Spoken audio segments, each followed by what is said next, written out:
Hello sir, నా పేరు కోదండరావు.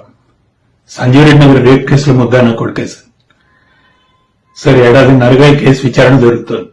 నేను నా డబ్బు పలుకుబడి మొత్తం ఉపయోగించాను, సాక్షిని కొనేశాను, మీడియాను మేనేజ్ చేశాను, అమ్మాయిని వాళ్ళ పేరెంట్స్ ని నోరెత్తకుండా చేశాను, నా కొడుక్కి బెయిల్ ఇప్పించాను. పోయిన వారం వాడు బెయిల్ మీద ఇంటికి తిరిగి వచ్చాడు సార్. ఫ్రెండ్స్ కలిసి బీర్ పార్టీకి అని బయటకు వెళ్ళాడు. నేను చాలా రోజుల తర్వాత హాయిగా ఇంట్లో నిద్రపోయాను. అర్ధరాత్రి ఇంటికి తిరిగి వచ్చాక నన్ను లేపి గట్టిగా కావలించుకొని అన్నాడు సార్, డాడ్ నీ సపోర్ట్ ఇలా ఉంటే ఎన్ని రేప్స్ అయినా చేసి తప్పించుకోగలను అని. నాకు అర్థం కాలేదు సార్, ఏం నువ్వు మాట్లాడుతుంది? Yes dad, I rape dad. ఒకటి కాదు, రెండు కాదు, 3 సార్లు చేశాడండి సార్ అమ్మాయి. హీ వాజ్ ఎక్సైటెడ్, చాలా ఎక్సైటెడ్ గా వర్ణిస్తున్నాడు దాన్ని. ఎక్కడో ఏదో వీడియో చూసాట దాన్ని ఇమిటేట్ చేశాడంట సార్.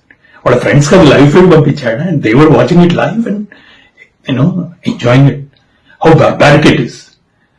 నాకు ఏం చేయాలో అర్థం కాలేదు, కళ్ళు బయలు గమ్మినాయి. మీకు ఎలా అయినా సరే ఇది చెప్పాలి, అందుకే నా లాయర్ని కూడా కన్సల్ట్ చేయకుండా మీకు వీడియో రికార్డ్ చేసి డైరెక్ట్ పంపిస్తున్నాను సార్. ఇప్పుడు చెప్తున్నాను, నా కొడుకు రేపిస్ట్, వాడు అమ్మాయిని రేప్ చేశాడు.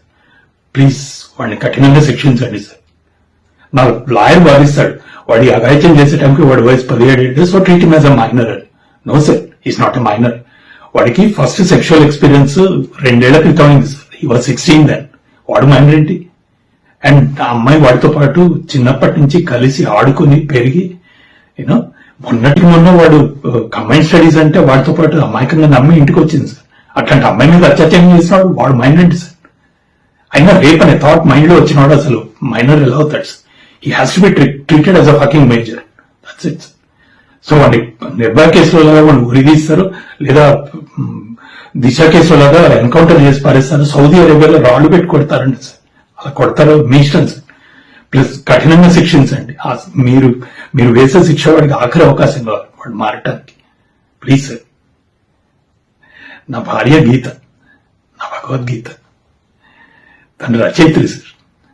వాడికి మాధవ్ అనే పేరు పెడతానంటే వద్దు, వాడు దేవుడు అని అవసరం లేదు, మనిషి అయితే చాలు అని వాడికి మానవ్ అని పేరు పెట్టింది సార్. తనకి 3 ఏళ్ల వయసు ఉన్నప్పుడు తనకి క్యాన్సర్ డయాగ్నోస్ అయింది.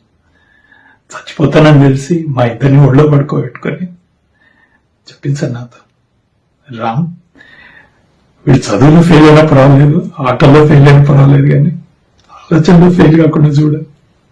నేను మాట ఇచ్చాను సార్ తనకి. ఆ మాట తప్పాను, అది కోసేస్తుందన్న. డబ్బు సంపాదించే యావలో పడి వీడి తల్లి లోటు లేకుండా తీర్చాలి. ఇప్పుడు ఆలోచనలు ఎలా మారుతున్నాయి నేను గమనించలేకపోయాను సార్. తనకి ఇచ్చిన మాట తప్ప ఇవాళ చచ్చిపోయింది.